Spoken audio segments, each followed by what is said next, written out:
Salam sahabat yang dikasih oleh Tuhan, berjumpa kembali dengan saya di channel ini. Terima kasih telah mendukung perkembangan channel ini dengan cara subscribe, memberi like, sehingga video dari channel ini direkomendasikan oleh YouTube untuk menjangkau banyak orang. Teman-teman juga boleh memberikan komentar yang cerdas yang berkaitan dengan video yang saya upload dan dukung saya dengan cara men-share video dari channel ini di berbagai media teman-teman. Tuhan memberkati kita.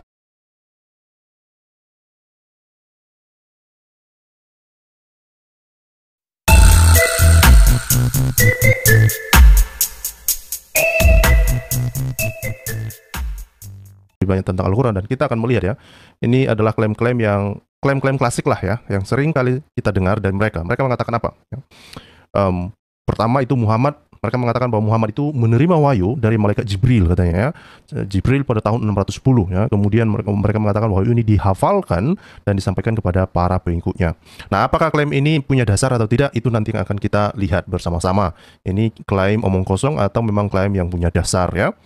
Kemudian kita akan melihat juga, misalnya ini klaim kedua ya, mereka mengatakan bahwa wahyu-wahyu atau Al-Quran ini dikumpulkan ya dalam apa yang kemudian dikenal sebagai Al-Quran. Jadi Muslim selalu mengatakan, oh itu Al-Quran itu dicatat oleh para pengikut Muhammad, itu dicatat di pelepah korma, dicatat entah di batu atau di kulit binatang dan macam-macam. Ini yang selalu kita dengar dari para Muslim dan narasi-narasi Islam ya, yang mungkin ini juga bisa kita temukan di dalam beberapa hadis-hadis ya. Tetapi pertanyaannya, apakah klaim-klaim semacam itu dapat digunakan dan dapat memenuhi kriteria yang digunakan oleh para ilmuwan ini ketika mereka melakukan penelitian? Oke? Kemudian kita akan melihat juga ya, ini klaim ketiga, misalnya mereka mengatakan bahwa Al-Quran sebagai kitab wahyu ditulis dalam bahasa Arab dalam waktu 20 tahun setelah kematian Muhammad. Nah, ini terkait nanti masalah kanonisasi yang mereka mengatakan kanonisasi pertama itu dilakukan oleh Utsman ya. Artinya itu sekitar tahun 650-an ya, 652 lebih tepatnya. Dan apakah klaim itu bisa dipakai juga ya, atau hanya sekedar klaim omong kosong? Jadi sekali lagi ini Muslim, ini penting sekali ya. Ini klaim-klaim yang dari Muslim sendiri dan berdasarkan narasi-narasi Islam itu sendiri ya. Ada klaim keempat, itu mereka mengatakan bahwa Al-Quran ditulis dalam bahasa Arab ya, dalam bahasa Arab murni katanya, dan itu jelas ya. Misalnya ini ditegaskan di dalam surah 16, 103, kemudian ditegaskan kembali lagi di dalam surah 12, surah 13, surah 14, dan dikatakan bahwa Al-Quran ini dalam bahasa Arab yang sempurna karena Allah menulisnya di sorga. Ngeri ya, ini ngeri, klaim luar biasa karena itu langsung ada di dalam Al-Quran. Tetapi apakah klaim semacam ini bisa dipercaya? Apakah para ilmuwan merasa bisa menerima hal semacam ini? Mari kita lihat nanti ya. Kemudian ada klaim yang terakhir ini yang akan kita bahas juga adalah, misalnya mereka mengatakan bahwa tidak ada varian bacaan ya, tidak ada variasi bacaan, ayat yang hilang atau bacaan yang bertentangan pada berbagai teks Al-Quran ya. Jadi mereka mengatakan bahwa inilah bukti bahwa Al-Quran itu sempurna, katanya begitu ya. Tidak ada kontradiksi, ayatnya lengkap ya, dan tidak ada variasi bacaan. Nah, apakah ini semua punya dasar? Apakah ini sesuai dengan realita ketika para peneliti ini mencoba untuk melakukan penelitian dan meneliti tentang bagaimana perkembangan Al-Quran ini dari zaman ke zaman? Nah, ini yang akan kita bongkar. Mari kita lihat langsung dari yang pertama ya. Salah satu buku yang saya rujuk itu misalnya dari buku yang ditulis oleh Ibnu Waraq ya. Jadi ini materi penting sekali ya. Kita akan melihat nanti bagaimana perkembangan Al-Quran ini berdasarkan buku ini ya. Ini Bapak Ibu bisa membeli buku ini, mungkin itu di Amazon atau di beberapa toko online lainnya. Itu judulnya What the Quran Really Says ya.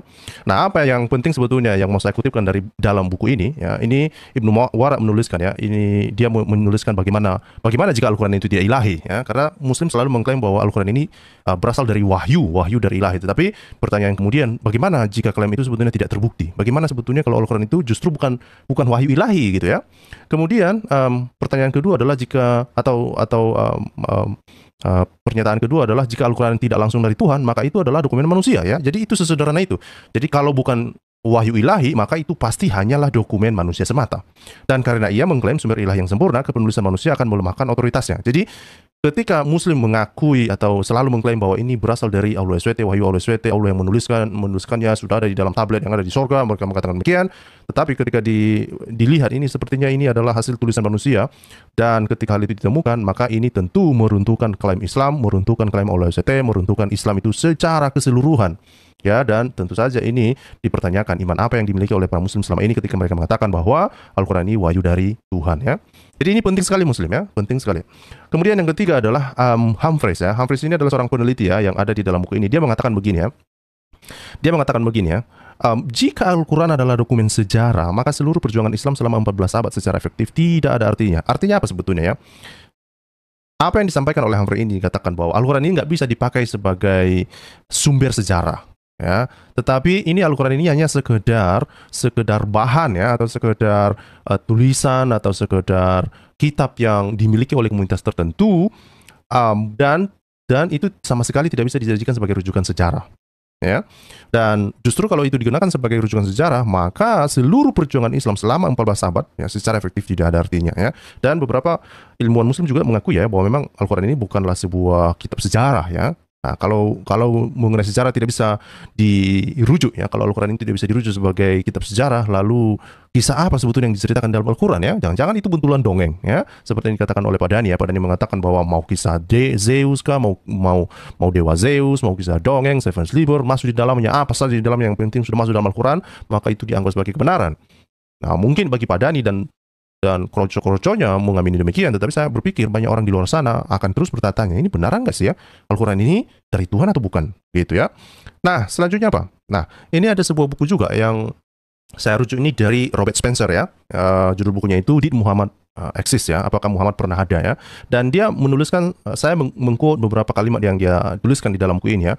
Ini menyinggung tentang asal-usul Al-Quran yang sebenarnya ya. Nah, dia mengatakan bahwa dalam karyanya yang inovatif ya, ini si Wansburg, seorang peneliti juga ya, dia mendalilkan bahwa Al-Quran dikembangkan terutama untuk menetapkan asal-usul Islam di Arab, dan bahwa hadis dibuat untuk memberi kekaisaran Arab, sebuah agama yang khas untuk mendorong stabilitas dan persatuannya. Jadi, alih-alih misalnya kita selama ini membaca hadis itu untuk menjelaskan tentang kehidupan Muhammad, tetapi menurut Wansburg ini di dalam bukunya Robert Spencer, dia mengatakan bahwa hadis-hadis itu dituliskan hanya untuk sekedar memberikan dukungan ya, memberikan dukungan terhadap Al-Quran itu sendiri ya, memberikan konteks supaya apa? Sebetulnya hanya untuk mendorong stabilitas persatuannya ya, mendorong stabilitas persatuan dari umat Muslim itu sendiri ya. Jadi para ulama mungkin memberikan konteks, mengarang atau menuliskan hadis untuk memberikan konteks dari Al-Quran itu sendiri, hanya untuk sekedar mendorong stabilitas dan persatuannya. Nah, dalam bahasa sederhana ini sebetulnya adalah masalah politik ya, hanya untuk menstabilkan keadaan, kira-kira begitu ya.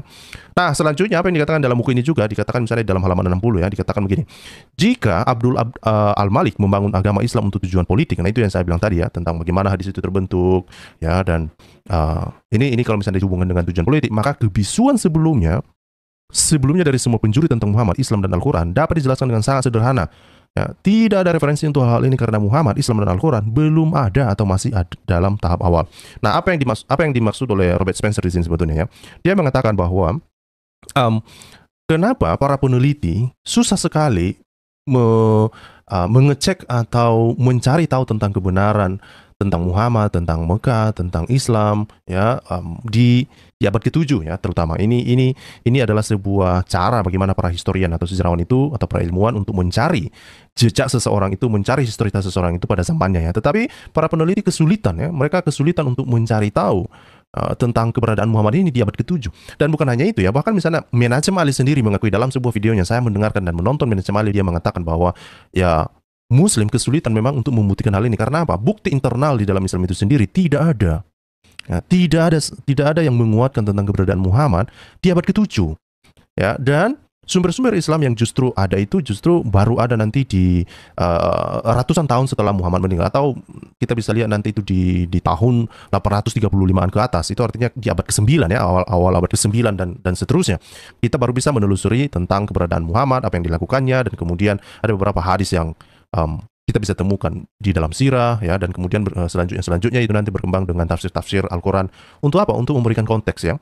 Dan inilah yang disampaikan oleh Robert Spencer di sini. Dia mengatakan ya, di dalam tulisannya itu dengan mengutip beberapa hasil tulisan yang para ilmuwan lain, dia mengatakan bahwa kenapa hal itu terjadi? Kenapa Muhammad sulit dicari di abad ke-7? Kenapa Mekah sulit dicari di abad ke-7? Kenapa Islam sulit dicari di abad ke-7? Karena apa? Karena itu awalnya pada abad ke-7 itu Islam itu belum terbentuk, dan awalnya itu adalah untuk tujuan politik ya, untuk membangun agama untuk tujuan politik ya. Dan ini merujuk kepada Abdul Malik ya. Karena kenapa? Abdul Malik ini kan masa-masa kejayaan Abdul Malik ini kan sekitar 691 ya, 692 itu di mana Abdul Malik itu mencoba membangun misalnya the Dome of the Rock, kemudian juga beberapa aturan-aturan yang terkait dengan Islam, dan ini semua dipandang sebagai sesuatu yang berhubungan dengan tujuan politik ya. Dan setidaknya dia mengatakan bahwa yaitu Muhammad, Islam dan Al-Quran ya sebetulnya nggak ada di abad ke-7, itu maksudnya ya. Tidak ada, sulit karena hal-hal yang telah saya sebutkan dari awal tadi ya. Nah, kemudian dari mana kita mengetahui tentang keberadaan Muhammad kalau begitu? Ya, di mana kita bisa menelusuri Muhammad kalau begitu? Nah, hal itu hanya bisa kita telusuri misalnya di dalam sirah ya. Di dalam sirah misalnya kalau kita lihat ada satu sirah yang terkenal itu misalnya sirah Nabi Muhammad ya, The Life of Muhammad itu yang versi bahasa Inggrisnya ya. Ini ada juga terjemahan dalam bahasa Indonesia ya, yang diterjemahkan dalam bahasa Indonesia. Tapi yang terkenal itu adalah sirah ini ya, The Life of Muhammad yang diterjemahkan oleh Profesor Guillaume ya. Nah, apa yang bisa kita telusuri di dalam buku ini ya? Ini bercerita tentang biografi paling awal ya. Biografi siapa ini? Biografi Muhammad ya. Biografi Muhammad paling awal ya. Tampaknya ditulis untuk memberikan konteks. Nah, itu yang saya bilang tadi ya. Tampaknya ditulis untuk memberikan konteks pada Al-Qur'an dan memberikan detail yang tidak ada di dalam Al-Qur'an. Nah, inilah para peneliti inilah tanggapan atau semacam kesimpulan-kesimpulan yang ditarik yang mereka sampaikan ya, para ilmuwan ini sampaikan ketika mereka meneliti hal demikian dan ketika mereka melihat biografi Muhammad yang ditulis di dalam sirah ini ya. Jadi ternyata apa yang diceritakan di dalam sirah Nabawiyah misalnya yaitu hanya untuk memberikan konteks pada Al-Qur'an dan memberikan detail yang ada di dalam Al-Qur'an. Kenapa? Kenapa ini penting sekali ya? Ini berbeda sekali karena Al-Qur'an ini naturnya itu berbeda sekali dengan Alkitab ya. Alkitab itu sirahnya ada ya, konteksnya ada. Jadi ketika kita membaca Alkitab, kita langsung tahu ini konteksnya siapa, dia berbicara sama siapa, ini tempatnya di mana, waktunya di mana, kapan dan apa yang terjadi ya. Itu kalau misalnya kita baca Perjanjian Lama ataupun Perjanjian Baru. Berbeda dengan Al-Qur'an ya. Itu munculnya sebuah ayat dalam Al-Qur'an itu kita tidak tahu ya. Kita tidak tahu ini kapan terjadinya, mengapa itu terjadi, latar belakangnya apa. Dan semuanya itu baru kemudian diketahui nanti setelah kita membaca tafsir, setelah kita membaca hadis dan atau misalnya kita membaca sirah ya. Dan kita sudah tahu sirah ini baru muncul di abad ke-9. Ya, jauh sekali setelah Muhammad meninggal.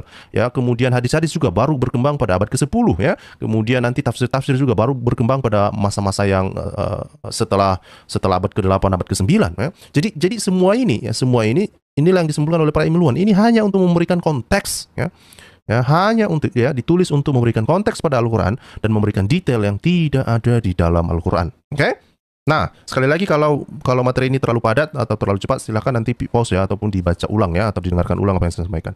Selanjutnya apa yang kita bisa lihat di dalam sirah Nabawiyah ini? Misalnya dikatakan bahwa hadis ya para ilmuwan mengatakan bahwa hadis kemungkinan besar ditemukan kemudian untuk memberikan lebih banyak konteks pada ayat-ayat Al-Qur'an. Nah, itu yang saya bilang tadi ya. Jadi hadis muncul kemudian di abad ke-10 misalnya hadis Bukhari, hadis Muslim dan hadis-hadis yang lain ya dari 9 imam ya.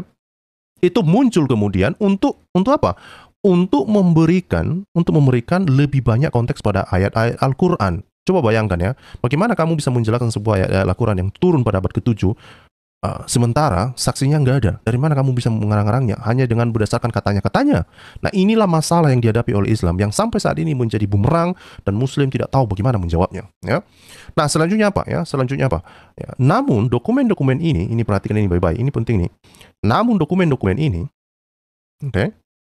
ditulis lebih dari 150 tahun setelah peristiwa yang diduga terjadi. Inilah alasan kenapa para ilmuwan ini sulit sekali menerima apa yang diceritakan di dalam sirah Nabawiyah, apa yang diceritakan di dalam hadis, apa yang diceritakan di dalam tafsir-tafsir para ulama Islam. Kenapa? Ini lebih dari 150 tahun setelah peristiwa itu diduga terjadi. Siapa yang mau percaya hal demikian? Nggak ada.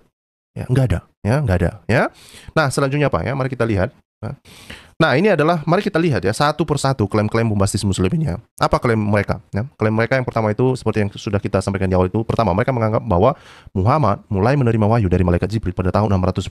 Wahyu ini dihafalkan, wahyu ini dihafalkan dan disampaikan kepada para pengikutnya. Ya. Tetapi bagaimana? Ya, apa kenyataan? Ya, seperti apa faktanya ketika penelitian dilakukan? Misalnya kalau kita lihat di dalam salah satu buku, ini juga buku yang lain ya. Ini adalah buku ketiga yang saya rujuk di sini. Misalnya buku yang ditulis oleh yang diedit oleh Karl Heinz Ochlik ya. Ini di dalam buku ini judul bukunya Oleh Islam ya. Bapak Ibu bisa melihat di sebelah kiri ya. Nah, apa yang dituliskan di dalam buku ini? Kita bisa melihat apa yang disampaikan dalam buku ini. Buku ini mengatakan bahwa apa? Al-Quran dikatakan telah ditransmisikan secara lisan dan ditulis pada masa Khalifah Utsman ya.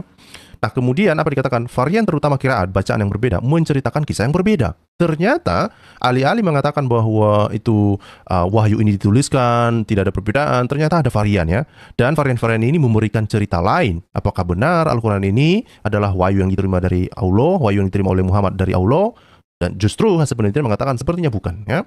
Kemudian ada seorang sarjana mengatakan bahwa penjelasan yang paling logis adalah bahwa media transmisi utama bukanlah ingatan para pembaca. Jadi sekali lagi ya, klaim Muslim yang selalu mengatakan bahwa Al-Quran itu dihafal, itu adalah sebuah klaim omong kosong menurut para ilmuwan ini. Mereka mengatakan itu bukanlah ingatan para pembaca, itu bukan dihafal itu ya. Dalam kata sederhana sebetulnya bahwa Al-Quran itu bukan dihafal, itu nggak masuk akal. Tidak mungkin, ya itu hanya klaim bohong itu. Ya, dan kemudian apa yang mereka katakan? Melainkan teks atau manuskrip tertulis. Justru itu adalah sebuah teks atau manuskrip tertulis ya. Sekalipun misalnya teks-teks tersebut tanpa titik diakritik ya. Artinya tanpa tanda baca lah. Kita bisa simpulkan begini. Tetapi disebut sebagai tanpa titik diakritik ya. Atau kita bisa bayangkan bahwa itu adalah sebuah tulisan-tulisan yang itu ya, yang banyak orang bilang itu sebagai Arab gundul ya. Yang kemudian ditafsirkan dengan cara yang berbeda ya. Yang kemudian ditafsirkan dengan cara yang berbeda. Nah, kemudian kita akan melihat nanti bagaimana hal ini terjadi dan mengapa ini menjadi Al-Quran. Kenapa tulisan-tulisan yang sudah ada ini. Jadi pada dasarnya ini adalah bahwa para ilmuwan ini mengatakan bahwa itu bukan berasal dari ingatan para penghafal Al-Quran, bukan. Justru itu berasal dari teks-teks yang sudah beredar di zaman itu. Ya, katakanlah itu di abad ke-7 atau abad ke-8. Itu adalah Al-Quran ini berasal dari teks-teks yang sudah ada, bahkan sebelum Islam itu ada. Itu makanya mereka mengatakan ini bukan ingatan para pembaca, tetapi berasal dari teks-teks dan manuskrip yang tertulis. Dari mana teks-teks ini? Mari kita lihat selanjutnya ya. Dengan melihat klaim pembahasan Muslim yang kedua, yaitu mereka mengatakan bahwa wahyu-wahyu ini dikumpulkan dalam apa yang kemudian dikenal sebagai Al-Quran. Apakah ini benar? Bagaimana faktanya? Faktanya adalah kalau kita lihat misalnya ini adalah salah satu manuskrip ya, manuskrip Al-Quran pada yang ditemukan ya, yang diperkirakan ini ditulis atau ada pada abad ke-9 ya. Nah, apa yang bisa kita pahami dari sini ya? Apa yang bisa kita pahami di sini? Dikatakan di sini bahwa Al-Quran yang ada sekarang ya, mungkin bukanlah disusun pada abad pertengahan abad ke-7, artinya pada zaman Utsman ya. Jadi para ilmuwan mereka tidak percaya bahwa itu bahkan Al-Quran yang Islam punya sekarang ini atau Muslim yang punya sekarang itu, Al-Quran yang mereka punya itu tidaklah benar kalau itu ditulis atau disusun pada zaman Utsman ya, artinya di tahun 652 dan seterusnya. Tapi apa yang mereka katakan? Tapi mungkin menjelang abad ke-8, artinya apa? Ya menjelang abad ke-8, mungkin di zaman Abdul Malik ya, mungkin sekitar tahun 691, 92 ya, dan ataupun di awal abad ke-8 ya. Dan bahkan mereka mengatakan bahwa bahkan bisa jadi hingga abad ke-9. Jadi para ilmuwan justru percaya bahwa Al-Quran itu bukanlah sebuah wahyu yang memiliki yang diterima oleh Muhammad, tetapi itu adalah sebuah tulisan yang berkembang dari abad ke abad ya, dan itu bahkan penulisannya itu sampai berkembang sampai abad ke-9. Nah, ini juga menjadi masalah besar. Kenapa? Ini sudah menjadi lebih dari 200 tahun setelah kematian Muhammad ya, dan ini adalah hasil penelitian para ilmuwan ya.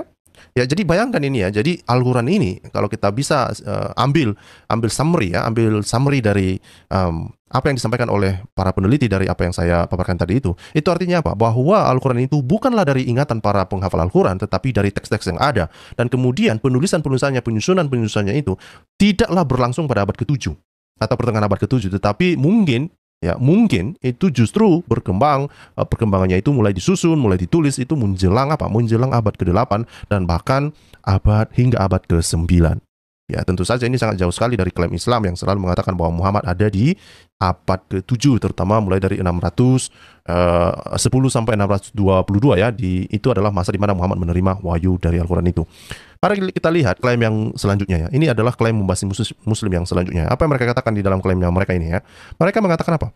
Nah, ini luar biasa nih. Al-Quran sebagai kitab wahyu ya, ditulis dalam bahasa Arab dan dalam waktu 20 tahun setelah kematian Muhammad. Apakah ini bisa dipercaya?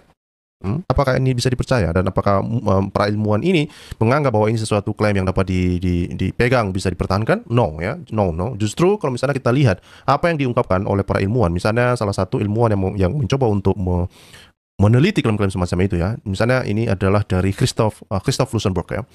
Nah, salah satu buku yang terkenal yang ditulis ya oleh Christoph Lusenberg ini adalah bukunya yang berjudul The Syro-Aramaic Reading of the Quran ya. Nah, apa yang dia sampaikan dalam buku ini, dia mengatakan bahwa ya ini adalah tulisan Christoph Lusenberg. Dia mengatakan ya, saya mulai dari gagasan bahwa bahasa Al-Quran harus dipelajari dari sudut pandang historis linguistik ya.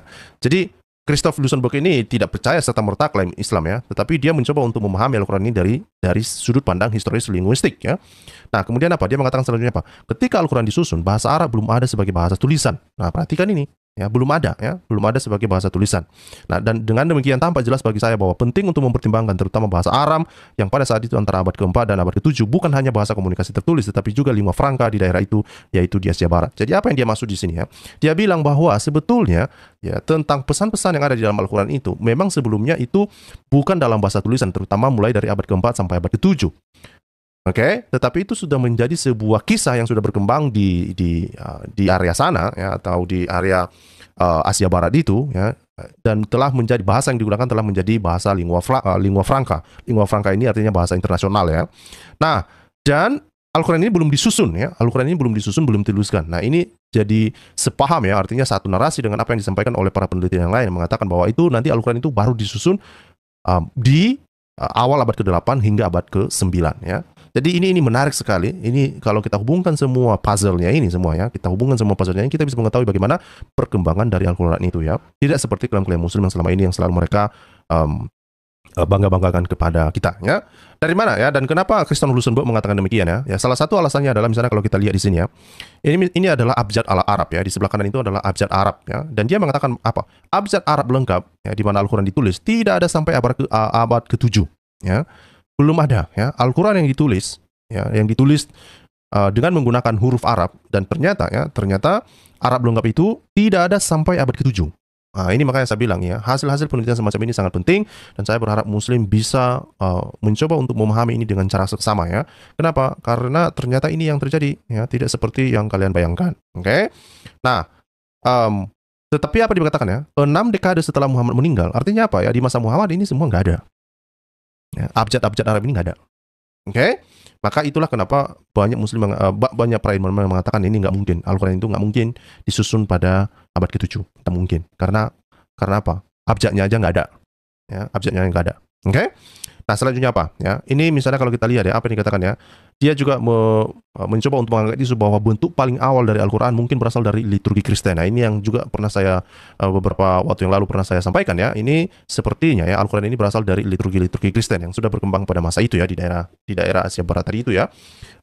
Itu mungkin berasal dari liturgi Kristen dan tafsir Yahudi ya, misalnya Targum. Makanya kita bisa lihat ya bagaimana dongeng-dongeng orang Yahudi itu bisa ada di dalam Al-Quran ya. Misalnya kisah tentang Adam yang keluar dari tungku api, kemudian banyak lah ya, banyak bagaimana misalnya itu burung gagak mengajari Habel untuk mengajari Kain untuk mengubur adiknya yang telah dia hilangkan nyawanya, misalnya begitu ya. Itu semua dari Targum ya. Dan itu cerita-cerita Yahudi. Itulah kenapa salah satu dasar dari Lusenberg ini mengatakan, nah, ini Al-Quran ini sebetulnya bukan murni dari Allah SWT, tapi justru berasal dari kisah-kisah yang telah berkembang ya, mulai dari abad ke-4 sampai abad ke-7. Oke? Nah, dan dikatakan di sini mula-mula dalam bahasa Syria dan bahasa asing lainnya. Jadi tidak seperti klaim Al-Quran yang mengatakan bahwa itu disusun di dalam bahasa Arab asli, bahasa Arab murni, ya. Itu tidak benar. Tidaklah benar menurut Christoph Lusenberg. Karena kenapa? Dia menemukan bahwa ini justru Al-Quran itu awalnya itu ada di dalam bahasa ya, atau dikomunikasikan di dalam bahasa Syria dan juga bahasa asing yang lain ya. Nah, selanjutnya apa ya? Selanjutnya dia mengatakan bahwa ya, ini mari kita baca sama-sama. Oke. Dia mengatakan bahwa ini dilakukan secara lisan dan dimasukkan di dalam format bahasa Arab. Nah, ini jadi diarabisasi, terjadi Arabisasi ya. Apa yang diarabisasi sebetulnya ya? Diarabisasi teks-teks yang tadi itu ya, misalnya liturgi Kristen ya, kemudian juga beberapa targum-targum Yahudi tadi itu ya, kisah-kisah tentang orang Yahudi, bahkan dongeng-dongeng lain itu diarabisasi ya, diarabisasi ya. Kemudian apa? Ya, meskipun mempertahankan sebagian besar struktur dan guapan sebelumnya, beberapa kata asing tetap ada di dalam proses peluburan bahasa. Nah, ini yang dilakukan oleh Christoph Lusenberg ini. Dia mengetahui ini ada banyak sekali kata-kata asing di dalam Al-Quran ini. Nah, inilah bukti yang dia ajukan ya. Dia ajukan bahwa membuktikan bahwa Al-Quran itu sebetulnya awalnya itu bukan bahasa Arab asli ya. Justru itu adalah dari bahasa Aram dan juga bahasa-bahasa yang lain ya. Nanti kita bisa lihat ya, ataupun kita bisa mencari ya, banyak sekali bahasa atau kosakata bahasa asing yang diarabisasi ya. Dan baik itu Menachem Ali misalnya ya, polemikus Islam ya, Menachem Ali, ataupun revisionis ya, revisionis misalnya itu yang Munim Siri juga mengakui hal demikian ya, bahwa memang banyak kata-kata asing di dalam di dalam Al-Quran ini. Salah satunya itu misalnya Injil ya, Injil ya. Quran itu sendiri kan bukan, mereka mengatakan Quran itu, kata Quran itu sendiri bukan bahasa Arab asli ya, tapi itu Krian ya. Ya itu nanti kita bisa lihat ya. Selanjutnya ya, apa yang dikatakan oleh Christoph Lusenberg di dalam bukunya ya, dia mengatakan apa? Ya, bentuk awal tulisan Arab berasal dari dua kemungkinan sumber. Ya, sumbernya dari mana? Dari misionaris Kristen yang membuat naskah dari liturgi Syria dan pedagang mengembangkan naskah itu untuk transaksi ekonomi sederhana. Nah, kedua bentuk aksara tersebut kemungkinan besar didasarkan pada aksara Siro-Aram. Itu yang saya bilang tadi ya, Siro-Aram ya, Syria dan Nabatean ya, yang keduanya dikembangkan dari bahasa Aram ya. Nah, jadi inilah informasi yang justru ditemukan oleh para ilmuwan ini, memberikan kita informasi bahwa ya Al-Quran ini tidak seperti yang diklaimnya bahwa itu adalah bahasa Arab murni ya. Ternyata itu berasal dari bahasa asing ya, selain bahasa Arab. Selanjutnya apa?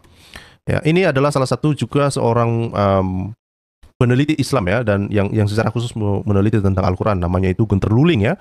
Nah, di dalam bukunya ini adalah sebuah buku yang paling ditakuti oleh Muslim ya sampai saat ini. Kenapa? Buku ini memberikan pembahasan yang sangat-sangat komprehensif ya. Beberapa pembahasan mengatakan memang materi yang disampaikan dalam buku ini agak berat ya, tetapi sangat komprehensif ya. Dan ini sangat ditakuti oleh Muslim sampai saat ini ya. Belum ada yang mencoba untuk membantah apa yang disampaikan oleh Gunter Luling di dalam bukunya ya. Bukunya ini berjudul A Challenge to Islam for Reformation ya.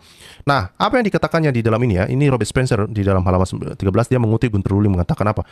Gunter Luling mengatakan bahwa Al-Quran asli sama sekali bukanlah teks Islam. Apa? Quran asli sama sekali bukanlah teks Islam ya, melainkan apa? Melainkan dokumen Kristen pra-Islam. Jadi coba bayangkan ya, udah berapa orang para ilmuwan ini mengatakan demikian ya. Christopher Lusenberg, ya, Gunter Luling, kemudian ilmuwan-ilmuwan yang lain. Apa yang mereka temukan? Ini Quran ini sama sekali bukanlah teks Islam. Artinya apa? Bukan bahasa Arab asli, coy.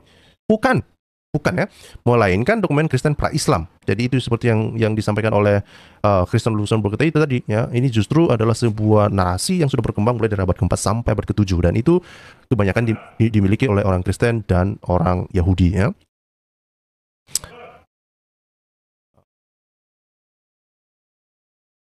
Nah, kemudian apa yang dipercaya oleh Luling ya? Luling percaya bahwa Al-Quran mencerminkan teologi sekte Kristen non-Trinitarian. Oke, dan ini menarik ya. Kalau misalnya kita telusuri dalam Al-Quran itu kan banyak sekali Al-Quran itu mencoba untuk menyerang iman ortodoksi kekristenan ya, terutama masalah Trinitas ya. Dan ternyata ini apa yang ditemukan oleh Gunter Luling ini, dia mengatakan bahwa Al-Quran ini mencerminkan teologi sekte kekristenan non-Trinitarian ya, artinya dari sekte-sekte sesat lah ya, yang meninggalkan jejak teologi Islam, terutama dalam gambarannya tentang Kristus dan unitarianismenya yang tanpa kompromi. Jadi kalau misalnya kita bandingkan ajaran Islam dan ajaran unitarianisme, ya itu sebetulnya mirip-mirip ya. Bedanya itu saja adalah bahwa Islam itu percaya kepada Muhammad ya, mereka percaya bahwa Muhammad adalah sebagai nabinya. Tetapi kalau kita lihat di dalam unitarianisme ya, mereka tidak percaya Muhammad. Itu saja sebetulnya bedanya. Tetapi konsep tentang ketuhanan itu sama ya, antara unitarianisme dan Islam itu sendiri ya, atau Quran itu sendiri. Oke. Nah, selanjutnya apa ya? Ini yang disampaikan oleh misalnya ada ketika misalnya Profesor Godwin ya. Godwin ini adalah seorang peneliti naskah Al-Quran ya, naskah Al-Quran. Bahkan dia melakukan penelitian, melakukan foto-foto, termasuk misalnya manuskrip Sana'a yang sangat terkenal dia telusuri ya. Dan dia diwawancarai oleh salah satu media massa terkenal ya, namanya The Atlantic ya. Nah, di dalam sebuah artikel yang diterbitkan oleh The Atlantic itu pada tahun 1999 ya, dia mengatakan begini ya. Dia mengatakan begini. Gagasan saya ya, ini saya perbesar deh ya. Gagasan saya bahwa Al-Quran adalah semacam campuran teks yang tidak sempurna dipahami bahkan pada masa Muhammad. Jadi bayangkan ya, apa yang dikatakan oleh Godwin ini ya. Alih-alih bahwa Al-Quran itu adalah sebuah teks Arab asli yang mudah dimengerti dan jelas, Godwin justru mengatakan ya, Profesor Godwin mengatakan bahwa ini adalah sebuah Al-Quran yang sama sekali tidak jelas ya. Sama sekali tidak jelas. Dan itu juga sebetulnya disebutkan di dalam bukunya Lusenberg tadi itu ya. Di dalam bukunya Lusenberg sebetulnya dia juga mengatakan demikian ya. Sekitar 25% Al-Quran itu tidaklah jelas ya. Itulah salah satu juga yang mendorong Lusenberg di dalam penelitiannya itu melakukan penelitian dan menemukan bahwa Al-Quran ini atau bahasa yang digunakan dalam Al-Quran ini adalah dari bahasa asing ya. Kenapa? Karena 25%-nya itu ya tidak jelas itu tadi ya. Banyak sekali kata-kata yang tidak dipahami. Dan ini diteruskan oleh misalnya Profesor Godwin ini, dia mengatakan ini susah untuk dipahami ini ya. Bahkan pada masa Muhammad katanya. Katakan misalnya Muhammad itu ada pada abad ke-7, dan dia mengatakan ini pada abad ke-7 dia meyakini itu sulit untuk dimengerti apa yang disampaikan di dalam Al-Quran itu sendiri ya. Dia mengatakan selanjutnya apa? Banyak dari mereka bahkan mungkin 100 tahun lebih tua dari Islam itu sendiri ya. Jadi dia mengatakan bahwa bahasa-bahasa yang digunakan dalam Al-Quran itu justru ada kosakata yang digunakan ya ratusan tahun sebelum Islam itu sendiri. Ya, termasuk teks-teks yang saya tadi. Dan ini kan sejalan dengan apa yang disampaikan oleh Luxemburg tadi. Ya, itu adalah sebuah narasi atau sebuah cerita, mungkin kisah yang sudah berkembang mulai dari abad ke-4 sampai abad ke-7. Ya. Bahkan di dalam tradisi Islam ada sekumpulan besar informasi yang kontradiktif. Ya. Padahal Muslim selalu mengatakan ini Al-Quran tidak punya kontradiksi. Ya. Ya, para ilmuwan justru mengatakan ada kontradiktif ya, termasuk misalnya apa? Termasuk substrat Kristen yang signifikan, seseorang dapat memperoleh seluruh anti sejarah Islam dari mereka jika diinginkan ya. Dia mengatakan juga ya, Al-Quran mengklaim dirinya sendiri sebagai mubin atau jelas ya, tetapi jika Anda melihatnya, Anda akan melihat bahwa setiap kalimat kelima atau lebih tidak masuk akal ya. Banyak Muslim akan mengatakan sebaliknya tentu saja, tapi faktanya 1/5 dari teks Al-Quran tidak dapat dipahami. Itu yang saya bilang tadi ya, 20% ya. Jadi Gerd Point mengatakan 1/5 Al-Quran itu tidak bisa dipahami. Artinya apa? 20% coy. 20%. 20%. Oke? Nah, selanjutnya apa ya? Selanjutnya dia mengatakan bahwa ya di dalam artikelnya itu di The Atlantic ya, dia mengatakan ya, inilah yang menyebabkan kecemasan tradisional tentang penerjemahan. Jika Al-Quran tidak dapat dipahami, bahkan jika tidak dapat dipahami oleh dalam bahasa Arab, maka tidak dapat diterjemahkan ke dalam bahasa apapun. Jadi bayangkan ya, 25% Al-Quran itu tidak bisa dipahami bahkan di dalam bahasa Arab itu sendiri. Nah, bagaimana mungkin hal itu bisa diterjemahkan di dalam bahasa lain? Tidak mungkin. Itu yang disampaikan oleh Profesor Gerd Point ini ya. Nah, kemudian apa selanjutnya apa? Itulah mengapa umat Islam takut. Jadi sekali lagi ya, bukan saya ngada-ngada ketika saya mengatakan tadi itu bahwa Muslim ini sebetulnya sedang dalam ketakutan. Ya. Sedang dalam ketakutan. Kenapa mereka takut? Ya karena itu tadi 25% Al-Quran, teks Al-Quran itu tidak dapat dipahami ya. Dan salah satu misalnya contoh yang dikatakan oleh Gerd Point itu adalah ketika misalnya kita bisa telusuri lah ya 5 bytes ya, setelah membaca 5 byte ayat Al-Quran ya, kemudian ayat selanjutnya itu menjadi nggak jelas ya, nggak nyambung ya, kadang nggak nyambung ya. Ya dari ayat pertama dia katakan demi kuda yang terengah-engah ya kan. Nah, 5 ayat setelah itu entah nyambung kemana ya kan. Nggak jelas aja ujung pangkal yang nggak jelas ya. Ini yang disampaikan oleh Gerd Point ini juga ya. Kemudian apa? Dia mengatakan karena Al-Quran berkali-kali mengklaim telah jelas, tetapi sebenarnya tidak, terdapat kontradiksi yang nyata dan serius. Sesuatu yang lain pasti terjadi. Jadi dia mengatakan ya, klaim Al-Quran mengatakan bahwa ini jelas ya, dan tidak kontradiktif. Tetapi penelitian atau temuan mengatakan sebaliknya. Maka inilah kenapa Gerd Point mengatakan sepertinya ada sesuatu yang basi lah, kira-kira gitu ya. Sebetulnya itu dalam bahasa sederhana begitu. Ini semua ada sesuatu yang basi ini ya. Susah untuk bisa dipercaya hal semacam ini ya. Ya. Nah, selanjutnya dia mengatakan ya, ini adalah klaim bombastis Muslim yang selanjutnya ya. Misalnya ini adalah klaim yang keempat ya. Aduh, ini. Oke. Apa yang ada di dalam klaim Muslim yang keempat ini? Coba ya, saya perjelas kepada Muslim. Ini adalah klaim yang keempat. Dikatakan mereka mengatakan bahwa Al-Quran ditulis dalam bahasa Arab murni dan jelas. Nah, itu tadi justru para peneliti mengatakan tidak jelas ya. Kemudian mereka mengatakan Al-Quran dalam bahasa Arab yang sempurna karena Allah menulisnya di surga. Nah, justru tidak sempurna ya. Justru tidak sempurna. Apalagi kalau mereka misalnya percaya bahwa Al-Quran ini diturunkan pada abad ke-7 dan kemudian dikanonisasi pada abad ke-7 pada masa Utsman, sementara huruf abjad Arab itu sampai akhir abad ke-7 pun belum ada semua lah, kira-kira begitu. Jadi ada banyak sekali kontradiksi di dalam narasi-narasi yang berkembang ya. Ada banyak sekali narasi-narasi yang kontradiktif di dalam narasi Islam itu sendiri. Oke? Selanjutnya apa ya? Mari kita lihat ya tentang istilah-istilah yang ada di dalam Al-Quran ini ya, istilah non-Arab ya, dan para peneliti justru menemukan banyak sekali ya, dari penelitian mereka mengatakan bahwa ada lebih dari 100 istilah non-Arab dalam Al-Quran, lebih dari 100 ya. Nah, itu yang saya bilang tadi itu ya. Lebih dari 100 istilah non-Arab dalam Al-Quran. Dan itu ternyata istilah-istilah tersebut atau kosakata yang telah mengalami Arabisasi tersebut justru berasal dari bahasa Mesir, bahasa Ibrani, bahasa Yunani, Syria, Akkadia, Ethiopia, dan Persia ya. Dan ini justru sangat bertentangan ya, atau bertolak belakang dengan klaim para Muslim atau klaim Al-Quran itu sendiri yang mengatakan bahwa Al-Quran itu diturunkan di dalam bahasa Arab murni ya. Nah, ternyata itu adalah sebuah bahasa yang diarabisasi ya. Kalau sebuah bahasa diarabisasi berarti bukan Arab murni dong, gitu ya. Yang kedua, apa juga yang bisa ditemukan ya? Para peneliti juga mengatakan bahwa kata Quran itu sendiri ya kemungkinan besar berasal dari bahasa Syria ya, yang dalam bahasa Syria itu disebut sebagai Qaryana ya, ini ya, Qaryana yang berarti lectionary ya, lectionary itu ya. Dan biasanya mengacu pada leksionari Kristen ya. Nah, itu jadi sekali lagi apa yang disampaikan oleh para ilmuwan ini masih dalam satu arah ya, senada semua ya. Ini semua berasal dari teks-teks orang Kristen dan terutama leksionari Kristen. Oke? Selanjutnya apa ya? dia juga mengatakan misalnya di dalam bukunya Robert Spencer ya, di dalam bukunya Robert Spencer ini seorang peneliti namanya Minggana, dia mengatakan bahwa hampir semua istilah agama di dalam Al-Quran berasal dari bahasa Syria. Jadi sekali lagi banyak sekali para ilmuwan ini mengatakan bahwa ini Al-Quran ini bukan bahasa Arab asli ya. Kemudian sekali lagi kita merujuk lagi kembali apa yang disampaikan oleh Gunter Luling dalam bukunya. Dia mengatakan apa? Ya.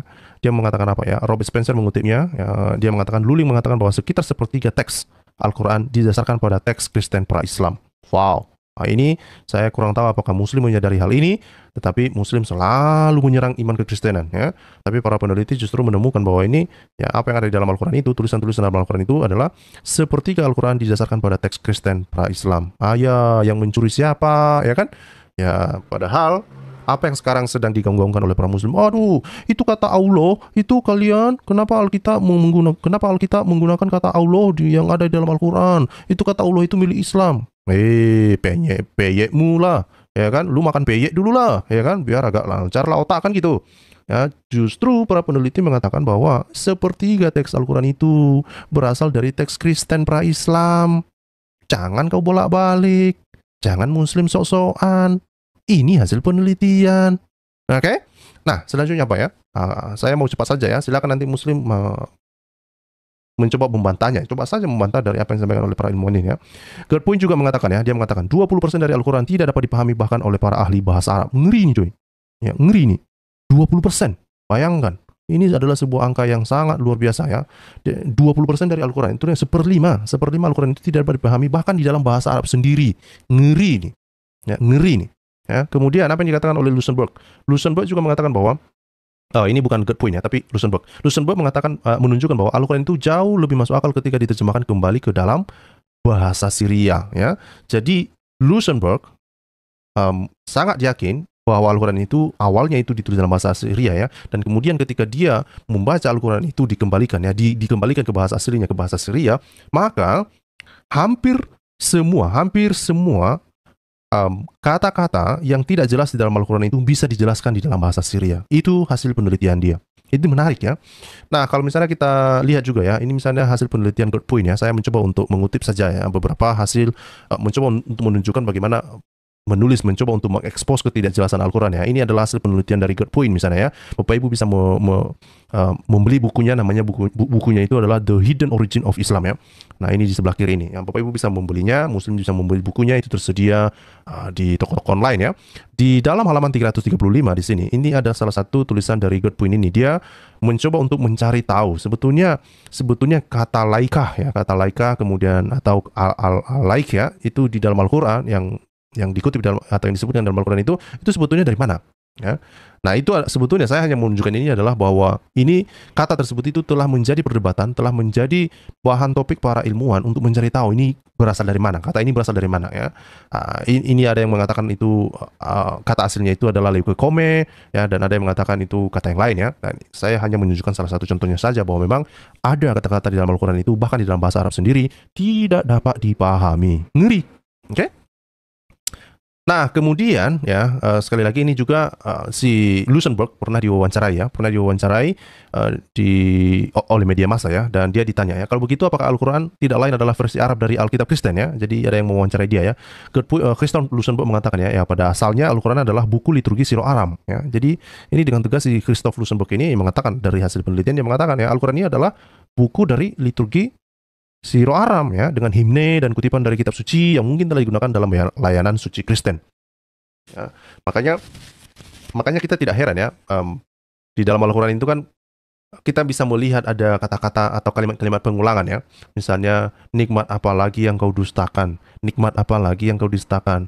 Dan misalnya di dalam satu surah itu kalimat nikmat apa lagi yang kau dustakan itu bahkan sampai diulang sampai berkali-kali. Nah, kalau kita ingat-ingat bagaimana himne Kristen di dalam gereja ya, itu kan ada misalnya itu himne itu dibacakan oleh misalnya itu pembawa liturgi kemudian nanti disambut oleh jemaat. Jadi mereka bersahut-sahutan ya, Jadi kalau kita lihat di dalam Al-Quran ada salah satu ayat di sana itu yaitu seperti himne semacam itu ya. Jadi ada sahut-sahutan antara pembawa liturgi dan jemaat, kira-kira begitu. Nah, inilah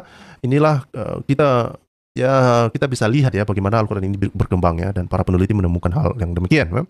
Ya, tapi tetap saja ini selalu diingat ya, kalau pertanyaan kemudian adalah kalau misalnya Al-Quran ini berasal dari liturgi Kristen, ya bagaimana dengan kisah Zaid? Bagaimana kisah Zaid dikawinkan oleh SWT dengan Zainab misalnya begitu ya.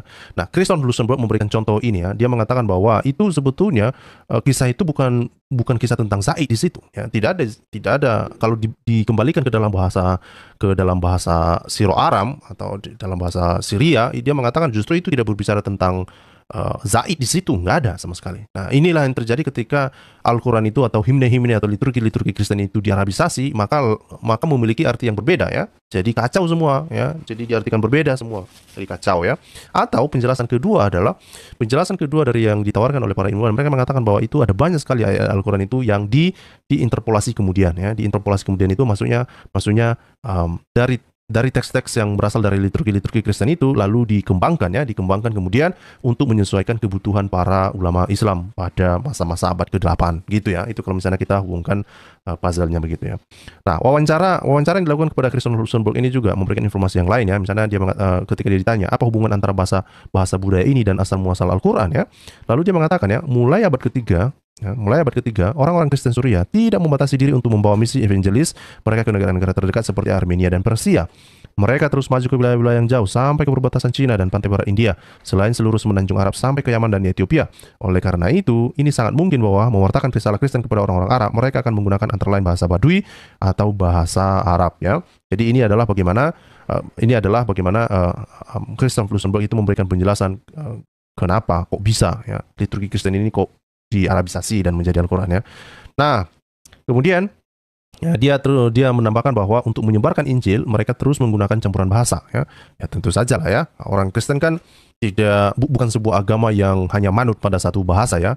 Ya, Injil itu yang penting disampaikan ya, di dalam segala bahasa ya.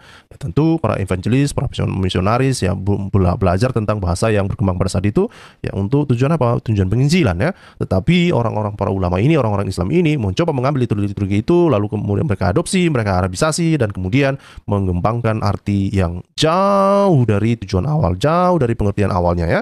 Kacau ya, kacau.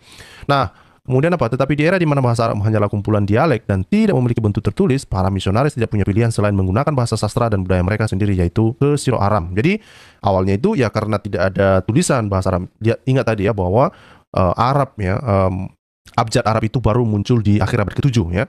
Nah, bagaimana para misionaris ini menyampaikan apa yang mau mereka sampaikan ya? Dan tentu mereka menggunakan bahasa yang sudah berkembang pada saat itulah ya. Mereka menggunakan bahasa Syro-Aram ya, termasuk di dalam tulisan-tulisan mereka.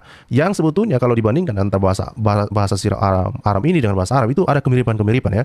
Ada kemiripan-kemiripan dan inilah bahasa Syro-Aram inilah, liturgi yang berbahasa Syro-Aram inilah yang diarabisasi ya, yang dijadikan sebagai Al-Quran oleh Islam ya.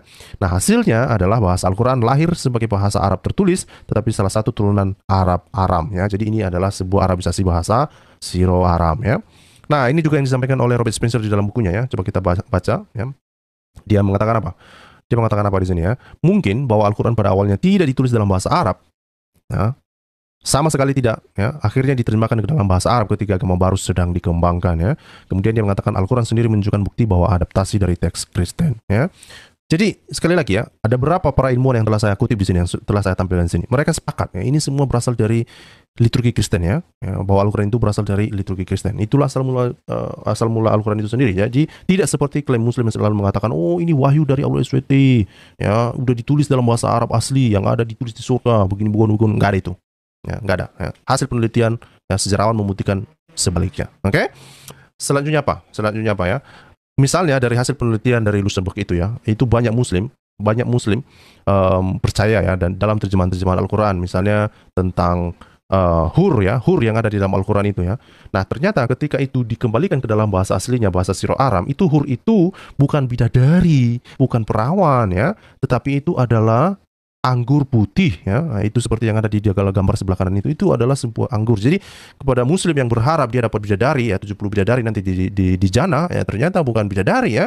Setelah dikembalikan ke dalam bahasa asli yang Syro-Aram, itu hanya sekedar buah anggur putih ya. Itu hanya sekedar buah anggur putih ya. Dan sebetulnya ini menarik ya. Ada sebuah juga penelitian yang dilakukan oleh ilmuwan yang lain ya. Dia menemukan di dalam awan-awan ya, di dalam awan-awan bangunan The Dome of the Rock itu juga beberapa santo-santo itu memegang beberapa buah anggur ya.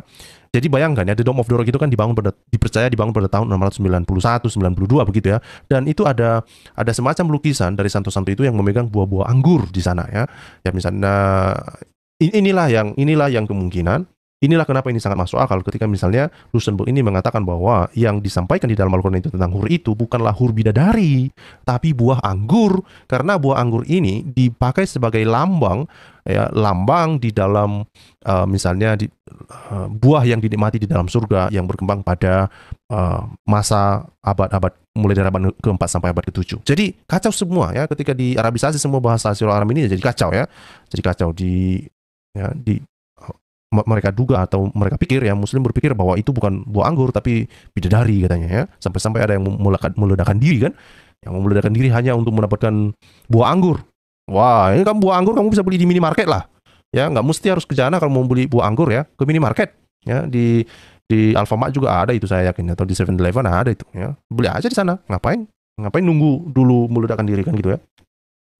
Dan ini adalah klaim yang terakhir ya, klaim bombastis Muslim yang kelima. Apa yang klaim mereka ini ya? Mereka mengatakan bahwa tidak ada varian bacaan ayat yang hilang ya, tidak ada varian bacaan Al-Quran katanya. Ya, apakah benar ini benar adanya atau justru tidak seperti kenyataannya? Nah, apa benar ini? Ya. Dan bukan hanya itu, mereka mengatakan tidak ada ayat yang hilang katanya begitu, atau tidak ada bacaan yang bertentangan dalam berbagai teks ya.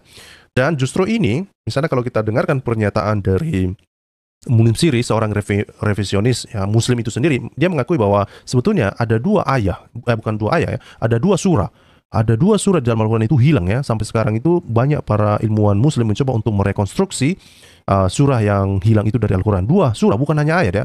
Nah, dan kemudian bukan hanya itu ya, bukan hanya hilang dua surah, ada juga misalnya ayat-ayat yang bahkan ada sebuah penelitian yang pernah saya bahas, saya teliti juga, itu ada seorang ilmuwan mengatakan bahwa ada sekitar 300 ayat yang hilang dari satu surah di dalam Al-Quran ya. Satu surah kehilangan sekitar 300 ayat. Ngeri itu ya. Padahal Muslim selalu mengatakan ini Al-Quran ini tidak pernah berubah ya, ayatnya tidak pernah hilang ya. Bukan hanya ayat yang hilang, surah pun hilang. Ngeri ya. Nah, terus apa yang dikatakan oleh para ilmuwan ya? Justru yang bisa ditemukan adalah bahwa ini si Arthur Jeffrey ya. Arthur Jeffrey ini justru mengatakan bahwa ada varian ya, ada varian bacaan Al-Quran ya. Ada banyak sekali varian bacaan Al-Quran ya. Sampai sekarang itu sudah ditemukan setidaknya 37 varian Al-Quran ya. Varian bacaan Al-Quran. Oke.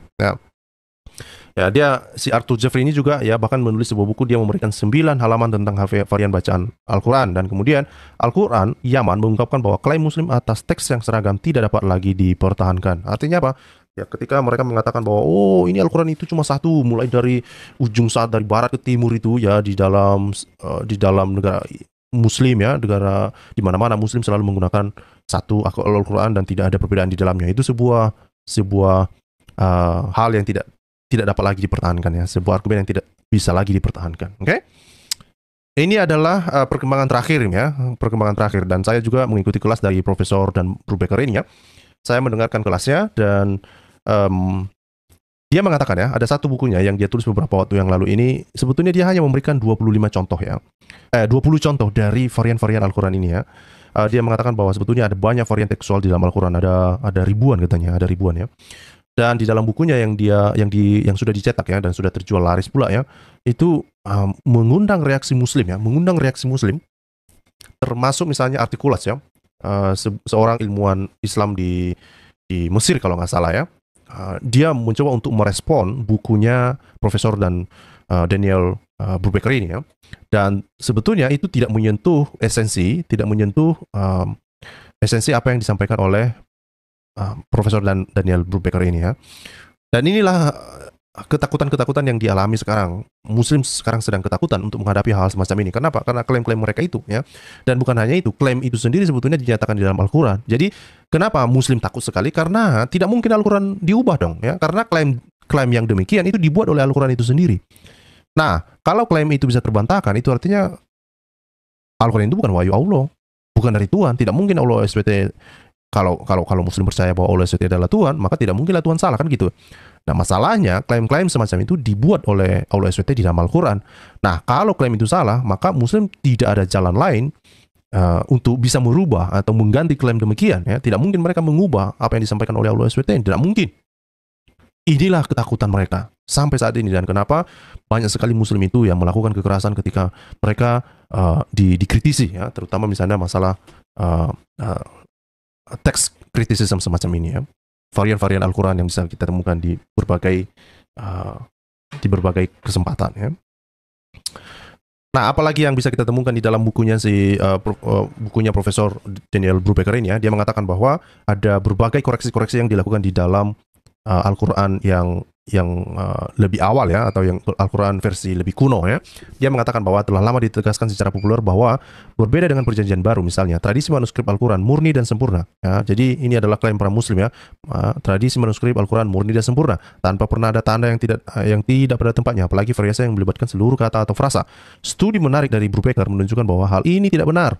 Apa yang telah penulis lakukan dalam buku pendek ini adalah untuk menyaring penelitian bertahun-tahun, ya. Ini adalah sebuah penelitian bertahun-tahun, jadi bukan hanya sebuah opini belaka tanpa dasar, ya. Justru ini penelitian yang dilakukan bertahun-tahun dan membuat pembaca umum dapat mengakses contoh-contoh penting dan menarik dari koreksi juru tulis di beberapa manuskrip Al-Quran paling awal, ya.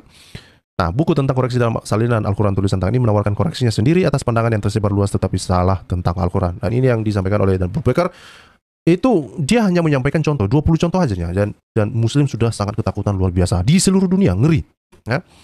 Nah, kemudian ada juga kita mengutip buku yang lain, ya. Ini yang ditulis oleh Stephen Shoemaker, ya, di dalam bukunya yang berjudul Creating the Quran, ya. Jadi ini kalau menelusuri bagaimana Al-Quran itu berkembang, ya, mengalami evolusi dari masa ke masa, ya. Dan apa yang disampaikan oleh Stephen Shoemaker ini, ya, dia mengatakan bahwa sudah menjadi tujuan kami untuk mengartikulasi model untuk memahami sejarah formasi Al-Quran yang tidak bersandar pada hanya tradisi Islam atau wahyu ilahi, tetapi Al-Quran didasarkan seperti yang disampaikan Lincoln dalam waktu dan kontingen. Artinya apa, ya? Sebetulnya dalam bahasa sederhana, penulis ini menyampaikan, ya, bahwa Al-Quran ini punya sejarah. Ya, sejarahnya itu tidak seperti yang diklaim oleh Muslim, yaitu dari wahyu ilahi, tetapi justru itu dibuat dan berkembang dalam kurun waktu tertentu di dalam kontingen tertentu, ya tentu di Asia Barat lah, kira-kira begitu, ya. Kemudian selanjutnya ia memandang Al-Quran memang produk kelompok agama tertentu yang terlibat dalam perselisihan teologis tertentu di bawah kepemimpinan seorang nabi dan akhirnya mengukir identitas yang khas sebagai komunitas agama yang baru. Jadi, ya, agama baru ini terbentuk, ya, mungkin ada konflik, ya, ada konflik secara teologis, ya sama lah, ya. Misalnya oneness misalnya atau unitarianisme, ya kan. Sayangnya adalah orang oneness atau unitarianisme itu mereka tidak membuat kitabnya sendiri, ya. Ini Islam ini berhasil membuat kitab sendiri, coy, ya. Yang sebetulnya itu diperkirakan hanya gara-gara bertentangan secara teologis dengan teologi Kristen Ortodoks, ya. Ortodoks maksud saya itu bukan gerejanya, ya, tapi Kristen yang ortodoks, ya. Kristen yang mayoritas, ya. Kemudian selanjutnya dikatakan bahwa keyakinan religius komunitas ini segera menyatu dengan kekuatan politik kerajaan duniawi yang luas dan sinergi ini membawa kesuksesan besar bagi keduanya di panggung sejarah dunia. Namun kebenaran dari masalah ini adalah seperti yang diamati Krohn, ya. Dan ini Patricia Krohn ini juga adalah seorang ilmuwan, ya. Jadi banyak sekali ilmuwan yang saya kutip, ya, di sini bukan hanya seorang atau dua orang, ya. Ini Patricia Krohn ini juga adalah seorang ilmuwan, ya, seorang sejarawan juga yang meneliti tentang Islam, ya. Apa yang dikatakan oleh Krohn di dalam bukunya, ya, bahwa kita tidak tahu bagaimana, di mana dan kapan Al-Quran berasal dan bahwa semua bukti yang kita miliki adalah Al-Quran itu sendiri, ya. Jadi Krohn itu sangat skeptik, ya. Dia mengatakan, kita tidak tahu. Sebetulnya Al-Quran ini nggak bisa kita pahami, ya, katanya. Kita nggak bisa telusuri juga. Kenapa? Karena apa yang bisa kita temukan, ya, cuma Al-Quran itu sendiri, ya. Karena nggak ada bukti pendukung tentang keberadaan Al-Quran ini di abad ke-7, ya. Ya, dia itu sangat skeptik, ya. Dan karenanya kita perlu mengejar bukti Al-Quran kemanapun yang membawa kita tanpa berusaha menyesuaikan dengan cetakan sejarah yang diciptakan untuknya oleh tradisi Islam. Jadi Patricia Krohn mengatakan, ya itu memang kerjaan kita sebagai para peneliti, ya. Memang itu kerjaan peneliti untuk mengetahui kisah yang sebenarnya, ya. Bagaimana caranya untuk mencari tahu, ya, bagaimana Al-Quran itu sebenarnya terjadi atau terbentuk atau tertulis atau ditulis, dikomunikasikan dengan yang sebenar-benarnya, ya, bukan dengan membawa-bawa narasi yang telah terbentuk, bukan membawa-bawa iman yang sudah terbentuk lalu kemudian memaksakan narasi tersebut untuk membenarkan, oh, ini Al-Quran ada di abad ke-7. Enggak seperti itu, ya. Justru para peneliti ini mengatakan, no, kita harus mencari tahu, ya, mana sebetulnya yang sebenar-benarnya. Oke? Dan ini adalah yang terakhir, ya. Di dalam buku ini juga disebutkan disebutkan bahwa namun demikian, ya. Namun demikian, perspektif ini lebih memungkinkan kita untuk memahami perkembangan Al-Quran sebagai kitab suci baru untuk keyakinan agama baru dalam proses yang jauh lebih terintegrasi dengan dunia Yahudi dan Kristen kuno daripada narasi Islam tradisional Al-Quran mula-mula. Jadi di dalam buku itu dikatakan bahwa sebetulnya Al-Quran itu kalau ditelusuri lebih awal justru itu sangat lebih terintegrasi dengan misalnya tradisi-tradisi yang berkembang di dalam kekristenan dan Yahudi, ya. Ya itu tadi, ya sekali lagi masih satu narasi atau senarasi dengan para ilmuwan yang lain yang mengatakan bahwa ya itu Al-Quran itu berasal dari liturgi-liturgi orang Kristen, gitu. Oleh karena itu, kami sangat setuju ya dengan kecenderungan baru-baru ini untuk memahami Al-Quran sebagai produk dari budaya keagamaan Timur Dekat kuno akhir. Satu-satunya masalah perselisihan adalah menyangkut kapan dan di mana pertemuan dengan dunia kuno akhir ini terjadi, ya.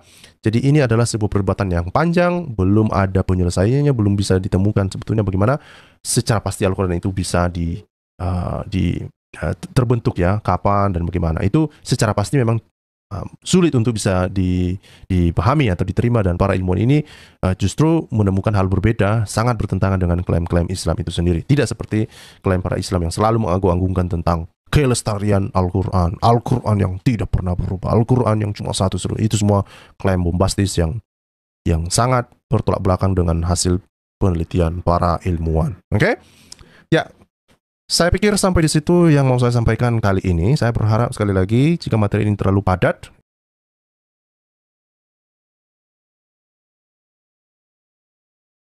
saya percaya kebohongan yang diberitakan terus-menerus itu kayaknya kayak menang begitu, tapi suatu saat dia akan kalah dengan kebenaran, karena sejarah itu pasti tidak bisa diubah. Yang sudah berlalu itu tidak bisa diubah. Tapi kalau berita-berita bohong, berita-berita hoax, mereka akan terlebih dahulu tenggelam sekalipun mereka cepat larinya.